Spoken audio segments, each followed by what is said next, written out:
예수께서 나오사 큰 무리를 보시고 그 목자 없는 양 같음으로 인하여 불쌍히 여기사 이에 여러 가지로 가르치시더라. 때가 저물어 가매 제자들이 예수께 나와 여짜오되 이곳은 빈들이요 날도 저물어 가니 무리를 보내어 두루 촌과 마을로 가서 무엇을 사 먹게 하옵소서. 대답하여 이르시되 너희가 먹을 것을 주라 하시니 여짜오되 우리가 가서 200데나리온의 떡을 사다 먹이리이까. 이르시되 너희에게 떡 몇 개가 있는지 가서 보라 하시니 알아보고 이르되 떡 5개와 물고기 2마리가 있나이다 하거늘 제자들에게 명하사 그 모든 사람으로 때를 지어 푸른 잔디 위에 앉게 하시니 때로 100명씩 또는 50명씩 앉은지라. 예수께서 떡 5개와 물고기 2마리를 가지사 하늘을 우러러 축사하시고 떡을 떼어 제자들에게 주어 사람들에게 나눠주게 하시고 또 물고기 2마리도 모든 사람에게 나누시매 다 배불리 먹고 남은 떡 조각과 물고기를 12바구니에 차게 거두었으며 떡을 먹은 남자는 5,000명이었더라. 아멘. 오늘 본문은 흔히 오병이어 기적이라고 부르는 사건입니다. 예수님께서 떡 5개와 물고기 2마리로 남자만 5,000명, 그러니까 여자와 아이들까지 하면 대략 10,000명 이상은 충분히 됐을 것이다 라고 보는데 이 많은 사람들을 먹이신 이적 사건입니다. 이게 과연 어떻게 가능했을까? 오늘 41절 말씀을 보면 예수께서 떡 5개와 물고기 2마리를 가지사 하늘을 우러러 축사하시고 감사기도를 드리시고 떡을 떼어 제자들에게 주어 사람들에게 나눠주게 하시고 또 물고기 2마리도 모든 사람에게 나누심에 이렇게만 기록이 되어 있어요. 그래서 실제로 어떻게 그 5개의 떡과 2마리의 물고기가 10,000명이 넘는 사람들에게 나눠졌는지 구체적인 방법을 그 과정을 우리는 알 수는 없습니다. 하지만 분명한 것은 없는 데에서 있는 것을 만드신 분께서 있는 것으로 있는 것을 만들어내는 것은 전혀 어려운 일이 아니라는 사실이죠. 예수님께서는 성자 하나님께서는 어떤 방법을 통하여서 분명히 이 사실 기록된 그대로 행하셨다는 것입니다. 그러나 우리가 볼 때에는 이 사건은 무척이나 신기하고 또 이해할 수 없는 기적이죠. 이 당시의 사람들이 예수님을 어떤 분으로 알고 있었을까요? 오늘 본문의 그 윗부분에 14절 말씀을 한번 보시겠습니다. 14절과 15절을 보면 예수님에 대해서 사람들이 어떻게 생각했는가가 나옵니다. 14절에 보면은 예수님을 가리켜서 세례 요한이 죽은 자 가운데서 다시 살아난 것이다 이렇게 생각하는 사람도 있었고 또 15절 말씀을 보면 어떤 사람은 예수님을 엘리야다, 구약시대에 아주 능력 있는 선지자였죠. 엘리야 선지자다 이렇게 얘기하는 사람도 있었고 또 어떤 사람은 그냥 선지자다, 선지자인데 옛 선지자 중 하나와 같이 그렇게 능력이 있는 선지자다 이렇게 여겼다는 거예요. 그러니까 뭐 이게 세례 요한이 됐든 뭐 엘리야가 됐든 뭐 선지자 중에 하나가 됐든 공통점은 하나입니다. 선지자라는 거죠. 선지자는 하나님의 권위를 가지고 말씀을 선포하고 또 때로는 놀라운 능력을 행하기도 했던 그런 사람입니다. 근데 지금 예수님께서 가르치시는 것이 서기관들, 그 율법교사들이죠. 그들이 가르치는 것과는 달리 권위가 있었고 또 예수님께서 병을 고치시고 귀신을 내어 쫓으시고 그 갈릴리 호수에 바람과 물결을 잔잔케 하시고 이런 놀라운 기적들을 행하시니까 사람들이 예수님을 선지자로 생각을 했다는 거예요. 그러던 터에 오늘 이 사람들은 오병이어의 기적까지 경험을 합니다. 그 기적까지 경험을 하고 나니까 이제는 예수님을 그냥 선지자도 아니라 뭔가 특별한 선지자로 생각을 하기 시작합니다. 오늘 이 마가복음 6장 이 본문과 병행 본문이라고 부르는데 다른 복음서에도 이 사건이 기록되어 있는데 오늘은 특히 요한복음 6장을 좀 같이 보려고 합니다. 요한복음 6장 14절을 함께 좀 보시겠습니다. 요한복음 6장 14절.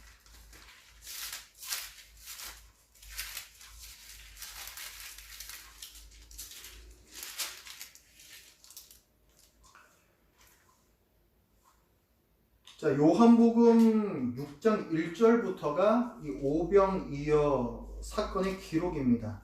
그래서 이제 예수님께서 그 작은 음식을 가지고 많은 사람들을 먹이신 사건이 쭉 이제 기록이 되어 있고, 이 이적을 경험하고 난 다음에 사람들이 어떤 반응을 보이는가, 그 14절 말씀을 제가 읽겠습니다.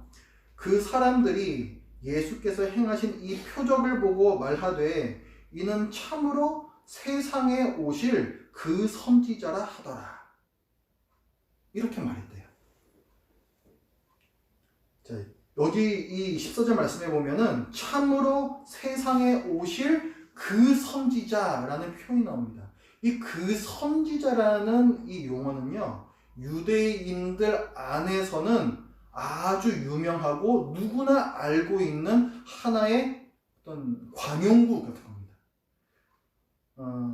여기 좀 책갈피를 해두시고요. 오늘 요한복음 6장을 많이 볼 거기 때문에 책갈피를 좀 해두시고 구약 성경 신명기 18장으로 가보겠습니다.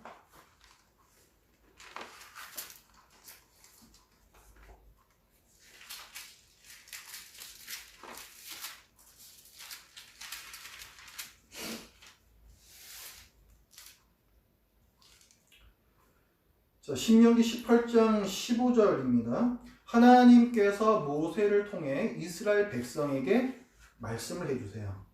그러니까 뭐라고 말씀하시는가 보면 15절 내 하나님 여호와께서 너희 가운데 내 형제 중에서 너를 위하여 나와 같은 선지자 하나를 일으키시리니 너희는 그의 말을 들을지니라. 이게 지금 하나님께서 모세를 통해서 말씀하는 겁니다. 그러니까 여기 지금 보면은 나와 같은 선지자 하나를 여호와께서 일으키실 것이다 할 때 이 나와 같은 선지자는 누구와 같은 선지자가 되는 거예요?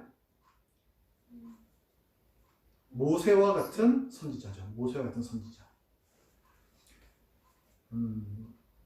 지금 우리가 보고 있는 말씀이 신명기입니다.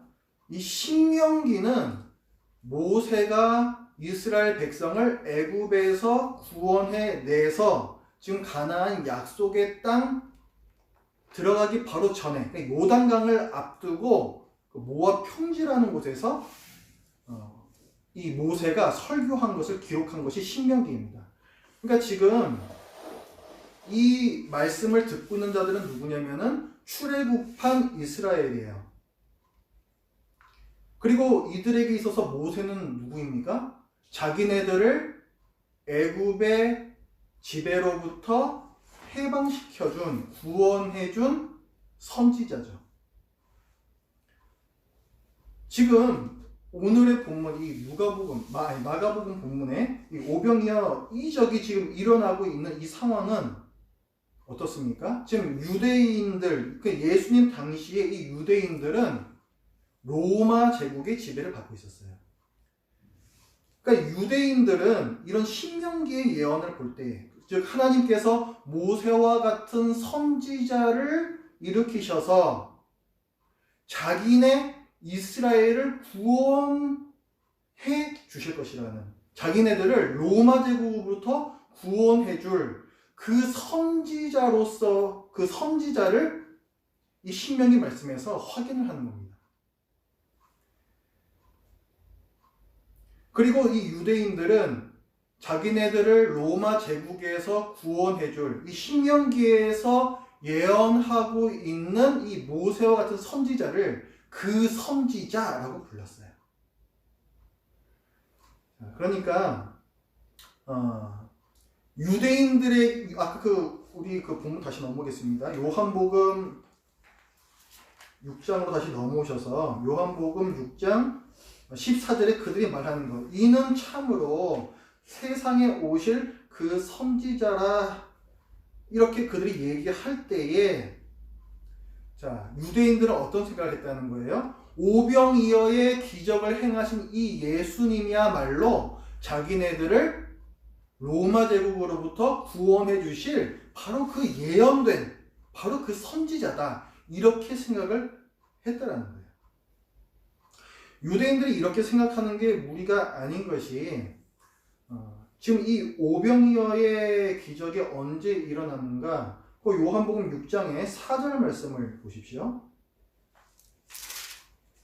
자, 이 오병이어의 이적을 예수님께서 언제 행하셨는가? 마침 유대인의 명절인 유월절이 가까운지라 했어요.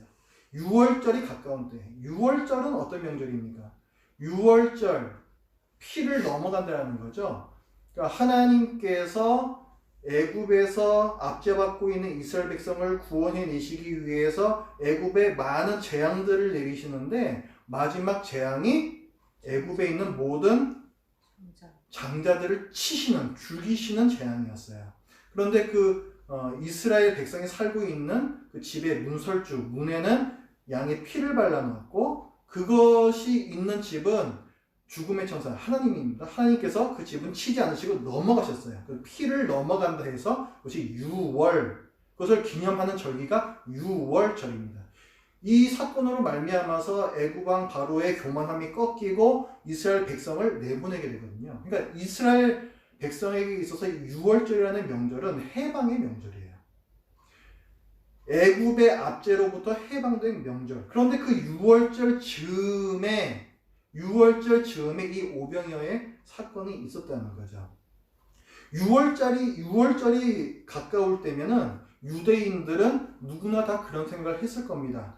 애굽으로부터 우리를 구원하신 하나님께서 이제는 로마 제국으로부터 우리를 구원해 주셨으면 좋겠다. 누구나 다 그런 생각을 하고 있었을 거예요. 근데 그런 상황에서 예수님께서 오병이어의 이적을 행하셨다는 거죠. 이 오병이어의 기적이 또 어떻게 이루어졌는가? 우리 원래 본문 마가복음 6장을 보면요, 빈 들에서 사람들을 배불리 먹이셨다라고 했습니다. 먹을 것이 없는 광야에서 이들의 조상들이 만나를 먹었었죠. 배불리 먹었습니다. 근데 지금은 이 사람들이 뭘 경험하고 있어요? 아무것도 먹을 것이 없는 빈 들에서 예수님께서 주시는 풍성한 음식으로 배를 불리는 경험을 하고 있습니다. 그러니까 이 사람들이 예수님을 보면서 이 유월절을 배경으로 한 이때에, 이분이야말로 모세와 같은 바로 그 선지자구나. 모세가 광야에서 만나를 내려줬던 것처럼 이제 예수님께서 우리에게 이 음식을 주시는 거구나 생각을 하면서 출애굽 사건과 지금 로마 제국의 압자 안에 있는 이 상황을 연결시키는 것이 그들에게 너무나도 자연스러웠겠죠. 자, 그럼 제가 질문 하나 드리겠습니다. 예수님이 그 선지자, 이들이 생각하는 그 선지자, 그러니까 모세가 예언했던 나와 같은 선지자, 그분이 맞으실까요?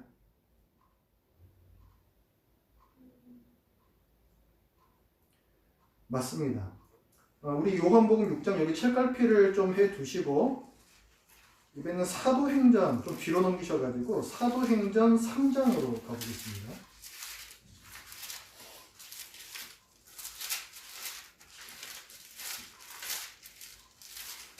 사도행전 2장에서 오순절 성령 강림 사건이 있습니다.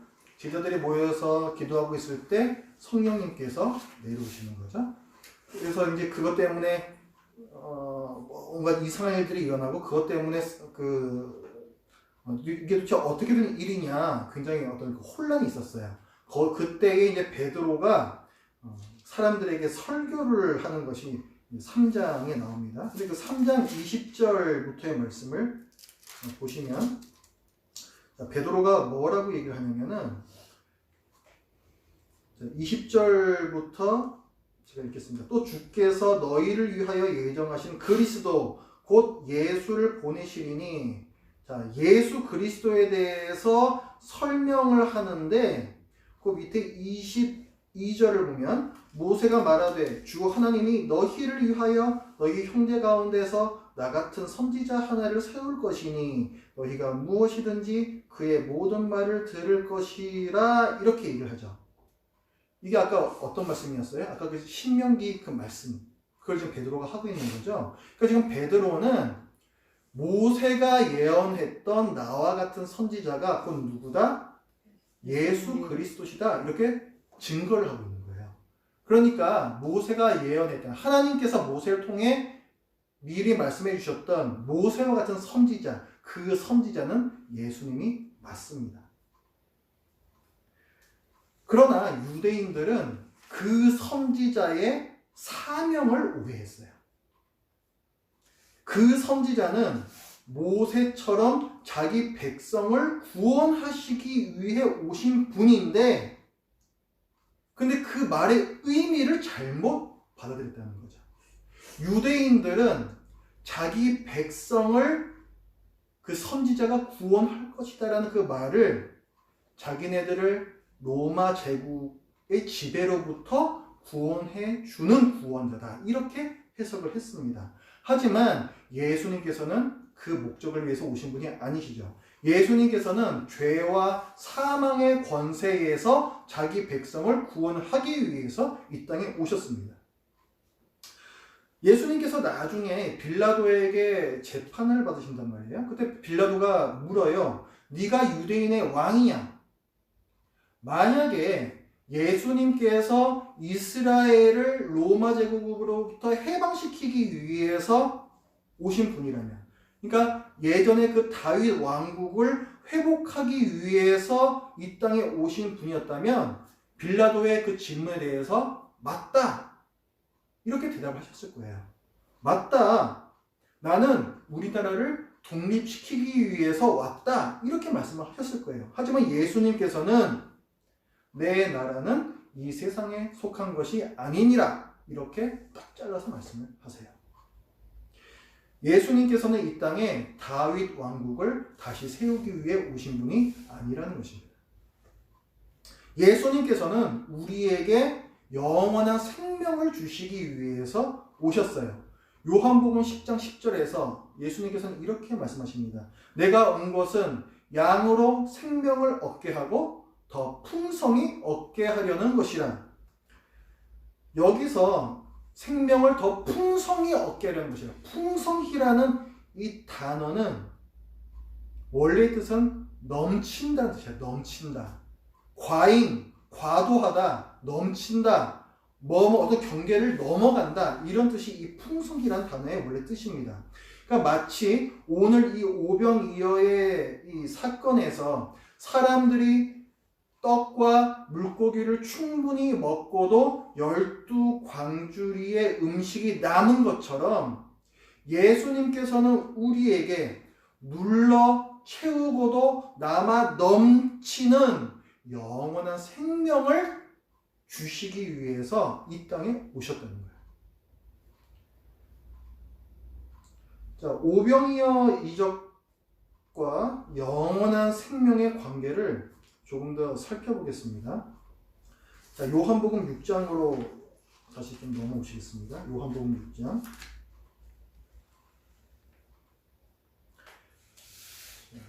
(6장 14절에서) 이제 사람들이 오병이어 기적을 경험한 다음에 이분이야말로 그 선지자가 맞다, 이렇게 얘기를 하죠. 14절에서. 그리고 나서 22절을 보면은 그 이튿날에, 그 오병이어의 기적이 있고 나서 그 이튿날에 사람들이 예수님께 와서 묻습니다.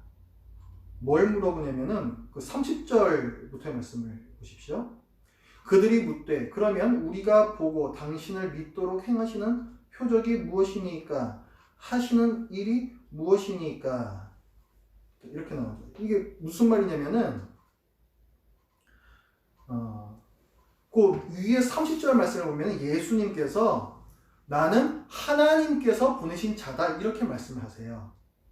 그러니까 그러면 이제 지금 이 무리들은 자 아까 이분은 하나님께서 보내주신다고 했던 바로 그 선지자구나 이제 그 생각을 하고 있으면서 또 예수님께서 나는 하나님께서 보내신 이가 맞다 이렇게 말씀을 하시니까 그 증거를 보여달라는 거예요. 그 증거를. 31절 말씀을 보면 기록된 바 하늘에서 그들에게 떡을 주어 먹게 하였다 함과 같이 우리 조상들은 광야에서 만나를 먹었나이다. 사람들이 얘기를 하죠. 그러니까 이 사람들이 당신이 그 선지자가 맞습니까? 이걸 갖다 물어보면서 옛날에 우리 조상들은 그 모세가 하늘에서 내려준 그 만나를 먹었었는데요. 이걸 지금 얘기를 하는 거예요. 그러니까 지금 이 사람들은 예수님에게 당신이 모세와 같은 그 선지자 맞습니까? 이거를 갖다가 계속 추궁을 하는 겁니다. 그러다 예수님께서는 그 사실을 부정하지 않으시면서 동시에 당신께서 모세보다 더 탁월한 선지자라고 말씀을 해 주세요. 그 32절 말씀 보면 예수께서 이르시되 내가 진실로 진실로 너희에게 이르노니 모세가 너희에게 하늘로부터 떡을 준 것이 아니라 내 아버지께서 너희에게 하늘로부터 참떡을 주시나니 이렇게 비교를 하죠. 참떡이라는 것은 예수님을 가리키는 거예요. 모세는 하나님으로부터 떡을 그 만나를 내려줬지만 참떡은 바로 나다. 그러니까 모세가 내렸던 만나라는 것은 하나의 그림자에 불과한 것이고 그것이 가리키는 실체는 바로 나다. 이렇게 말씀을 해주세요. 그리고 또 48절부터의 말씀을 보면은 너희 조상은 모세가 내려준 만나를 먹고도 죽었지만 참떡이고 생명의 떡이고 살아있는 떡인 나를 먹는 사람은 죽지 않는다. 이렇게 말씀하십니다. 모세가 내려준 만나를 먹어서 너희 조상은 죽었잖아. 하지만 참떡이요 생명의 떡인 나를 먹는 사람은 죽지 않아. 영원히 죽지 않아. 이렇게 말씀해 주세요. 예수님께서 훨씬 더 우월한 분이시라는 것을 말씀을 해주고 계시는 겁니다.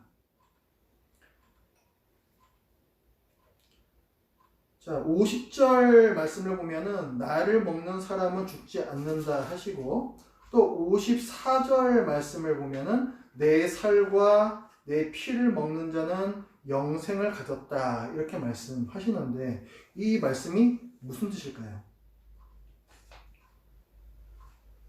죄라는 게 무엇입니까?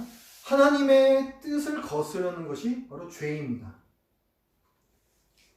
근데 모든 죄는 창조주이시며 왕이신 하나님을 거스르는 반역죄예요.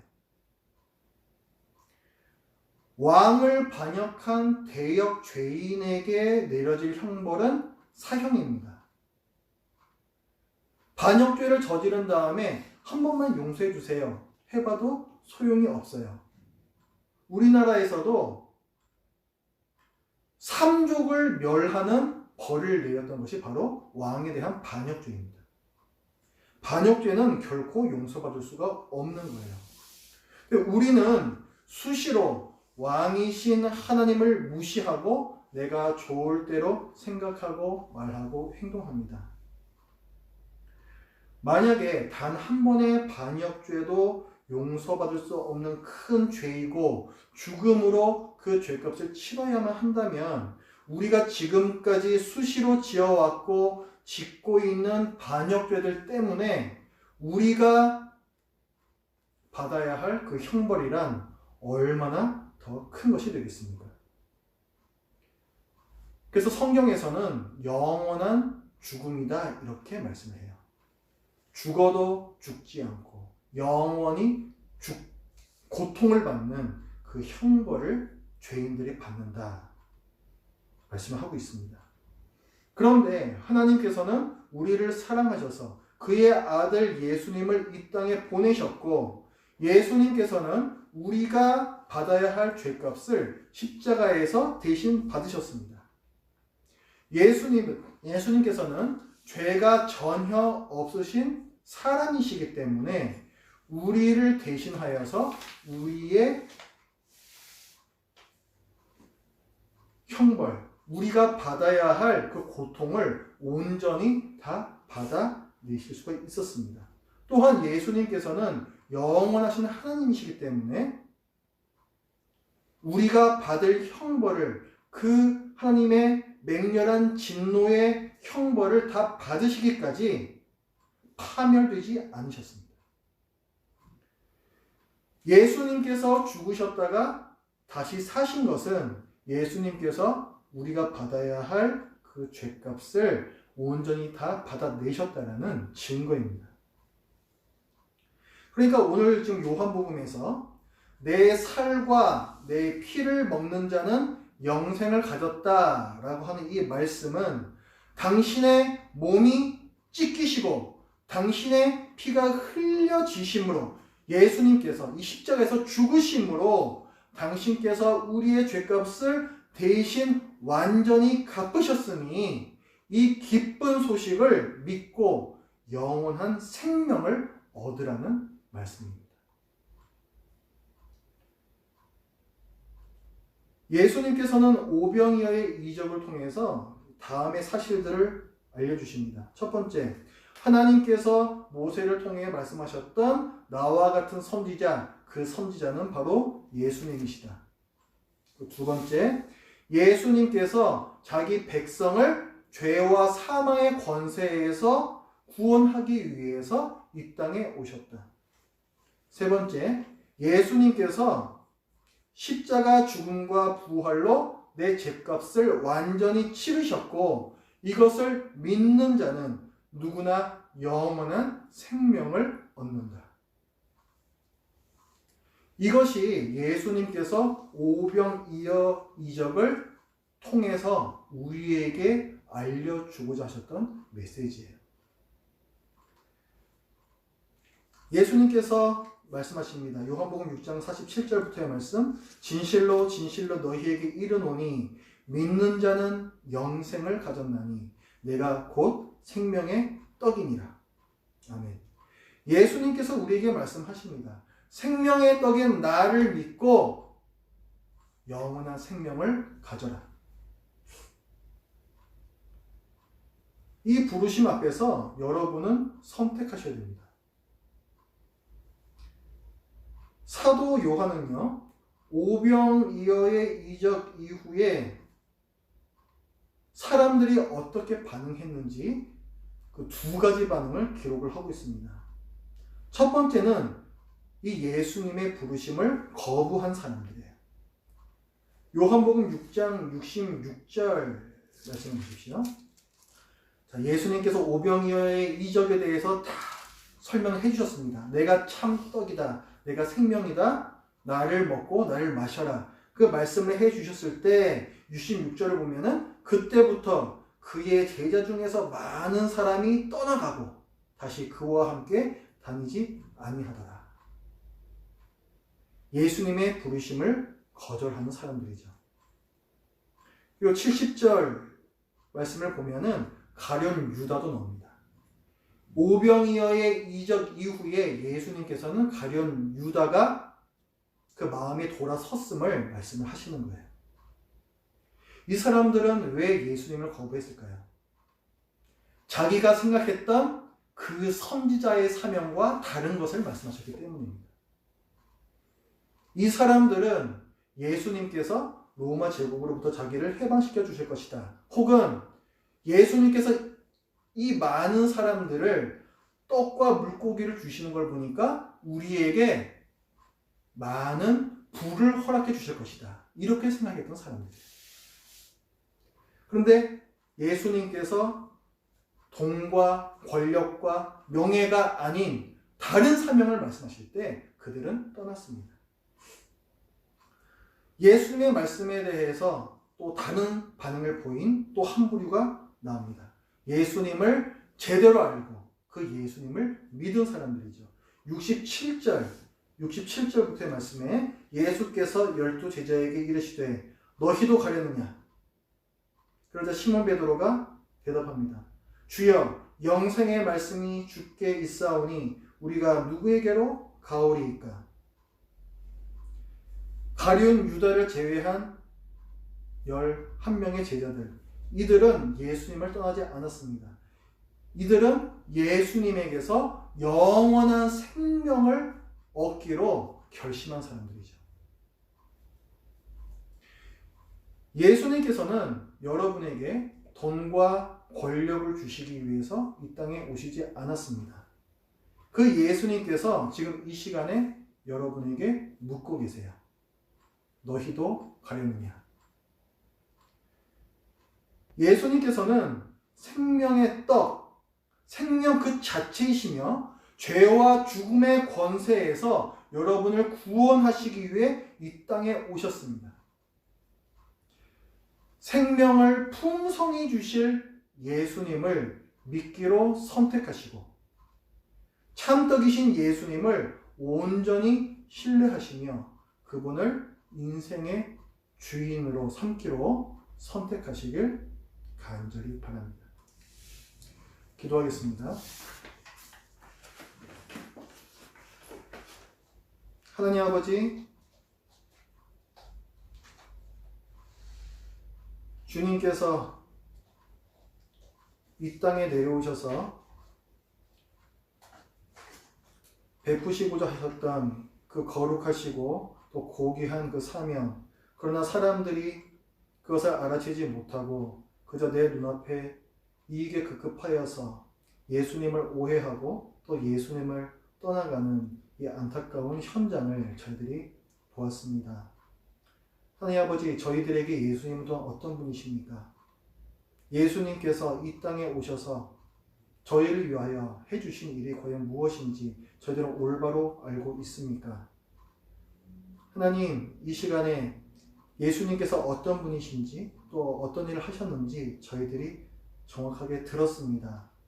저희들이 예수님을 올바로 믿고 또 그 예수님을 저희의 구원자로 또 저희의 주님으로 진정으로 받아들이는 이 일이 지금 이 시간 있게 하여 주시옵소서. 예수님의 이름으로 기도드립니다. 아멘. 아멘.